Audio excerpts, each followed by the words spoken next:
I'm going to show you today whether this TV mount, the ZZ TVA 2044, is going to hurt or scratch your wooden pillar, whether it be cedar or pressure treated wood.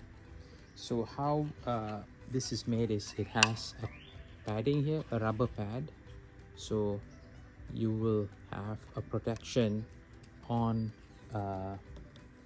your cedar wood with this padding.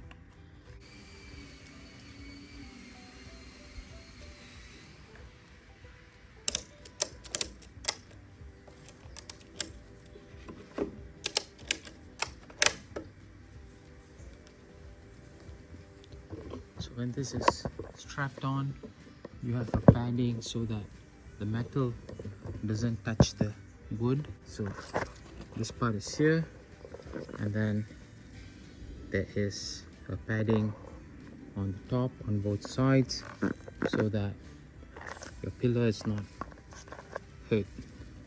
Okay, there's the padding here on both sides, and you're pretty much protected. So when you remove this,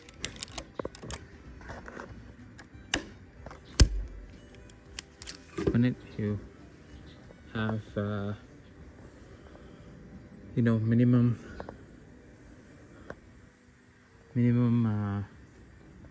exposure